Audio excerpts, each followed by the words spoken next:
ઇતિહાસને જેમ સિક્કાને બે બાજુ હોય છે એમ ઇતિહાસના દરેક પ્રકરણને બે બાજુ હોય છે. સાદો દાખલો આપું છું. ધારો કે રિઝર્વ બેંક મને એક નવો સિક્કો બહાર પાડે છે અને મારી પાસે આવે છે અને મારા ટેબલ પર એ સિક્કો પડ્યો છે અને તમે મુલાકાતી તરીકે અહીંયા મારે ત્યાં આવો તો તમે પહેલું કામ શું કરશો? તમે એ સિક્કો જોયા પછી એની પાછલી સાઈડ જોશો. આપણે ઇતિહાસની પાછલી સાઈડ જોતા નથી.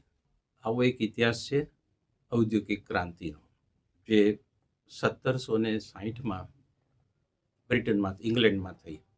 આ ક્રાંતિને આપણે એક હરણફાળ ગણાવી દીધી. એટલે માનવ જાતે એક બજરંગ કૂદકો ભર્યો એવું એક છાપ પાડવામાં આવી અને વધુમાં વધુ લખ્યું તો છે અંગ્રેજોએ. એમને જે લખવાનું હતું એ બધું લખ્યું છે અને બધું પોઝિટિવ લખ્યું છે. અને ક્રાંતિ શબ્દ આમાં યુગ પલટાનો એક તમને ભાવના આપે છે કે યુગ પલટો થયો છે. હવે ઉદ્યોગોના, એક વાત સાચી છે કે ઉદ્યોગોના ક્ષેત્રે, વાહન વ્યવહારના ક્ષેત્રે, કૃષિના ક્ષેત્રે, યાંત્રિકરણના ક્ષેત્રે ઘણી બધી પ્રગતિ થઈ. પણ આ એક ક્રાંતિની કાળી બાજુ પણ છે. એ કાળી બાજુ કદી પ્રકાશમાં નથી આવી. આજે હું તમને એના વિશે કહેવા માંગુ છું. ઔદ્યોગિક ક્રાંતિના જે ગુણગાન ગવાયા એમાં એનું નેગેટિવ પાસું જે ભૂલી જવાયું હતું, એના કેન્દ્રમાં બાળકો હતા. ઔદ્યોગિક ક્રાંતિ સફળ થઈ એમાં સારું એવું યોગદાન બાળકોનું હતું, જેમણે બેઠિયા મજૂરો તરીકે કામ કર્યું.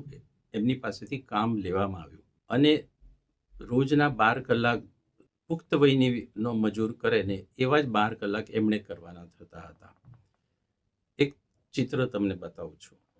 આ એક બાળક તમે જે ચિત્રમાં જુઓ છો એ ચીરૂટ પીએ છે, જેમાં તમાકુ છે. નાનું અમથું છે, તમાકુ છે અને એનો નશો લે છે. શા માટે આપી છે ચીરૂટ એને એમ કહેવા માટે કે તું થાક્યો છે, ચીરૂટ પી લે, પણ પાછો કામે લાગી જાય, તને તાજગી મળે એટલા માટે તને ચીરૂટ આપી છે. ટૂંકમાં 12 કલાકથી ઓછું નહીં કરવાનું.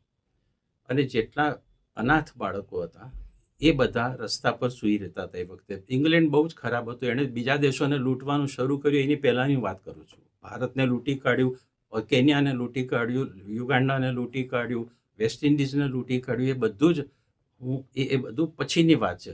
હું એની પહેલાંની વાત કરું છું કે જ્યારે ઇંગ્લેન્ડમાં સખત ગરીબી હતી અને રસ્તા પર સૂનારાની સંખ્યા વધારે હતી અને આખો દેશ એરિસ્ટોક્રેટ અને કોમનર, એટલે કે ધનાઢ્યો અને ઉમરાવો અને બીજી બાજુ નિમ્ન કક્ષાના નાગરિકો, એમની વચ્ચે વહેંચાયેલો હતો. આ બે વર્ગ હતા અને બંને વચ્ચે બહુ પહોળી, બહુ ઊંડી ખાઈ હતી. આ બાળકોને કામે લગાડવામાં આવ્યા. હવે એવું છે કે એ વખતે જે કંઈ મિલો હતી એમાં લાકડાનું અને કોલસાનું દહન થતું હતું. ચીમનીમાંથી ધુમાડો નીકળે અને ધુમાડો ધીમે ધીમે પ્રદૂષણ તો કરે જ, પણ ચીમનીની અંદરના ભાગમાં ચોંટી જતો હતો. જલાવ લાકડા બળે ત્યારે ધુમાડો તો જાણે કાર્બનવાળો પેદા થાય, પણ એની સાથે ને સાથે ક્રિયોસોટ નામનો એક પદાર્થ બી હોય, જે થોડો ઘણો ચીટક પદાર્થ છે. કાર્બન સહિત એ પદાર્થ ચીમનીના આંતરિક સપાટીએ ચોંટી જાય એટલે ચીમની વધુ સાંકડી થઈ જાય. આમે આ બધી ચીમનીઓ માત્ર 36 ઇંચ પહોળી હતી, એટલે માણસ તો એને ઉતરીને સાફ નહીં કરી શકે એની આંતરિક સપાટીને.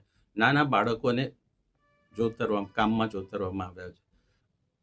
અને પછી એક ચિત્ર તમે જુઓ કે એ એક ચીમનીમાં બાળક જે છે એ ઉતરે છે અને ત્યાં સુધી તો ચિત્ર બરાબર છે, પણ બીજી ચીમનીમાં એક બાળક ફસાઈ ગયું છે. હવે એને બહાર કાઢવું બહુ જ મુશ્કેલ થઈ પડે, પણ મોટા ભાગે આવા બાળકો ચીમનીમાં ગુંગળાઈને મરી જતા હતા. ચીમની કામ કરવાની જવાબદારી માત્ર બાળકોની હતી અને વિશેષ કરીને એ બાળકો કે જેમણે પોતાનું ભણન પસર જાતે કરી લેવાનું થતું હતું, કારણ કે અનાથ હતા. કેટલાક બાળકો તો એમના માતા પિતાની હયાતીમાં આવતા, કારણ કે એ વખતે રોજીરોટીના સાધનો નહોતા. એટલે મા બાપ પોતે જ બાળકને મોકલે અને એ કાર્બન વડે ખરડાય, જાત જાતના રોગો થાય, ફેફસાના રોગો થાય, ન્યુમોનિયા થાય અને માર્યા જાય.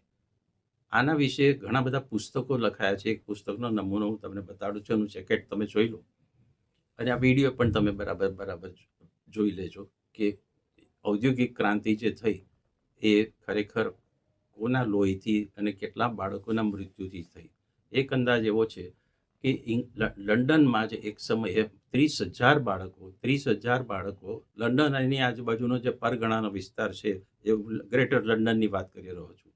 30,000 બાળકો ચીમની સાફ કરવાનું વેઠિયું કરતા હતા અને એમાં કેટલાય જણા માર્યા પણ ગયા. કેટલાય જણાને ચીમનીમાં ફસાઈને મરવાનું પણ થયું. અને સૌથી મોટી વાત એ છે કે આ બાળકોએ એમનું બાળપણ કદી જોયું જ નહીં.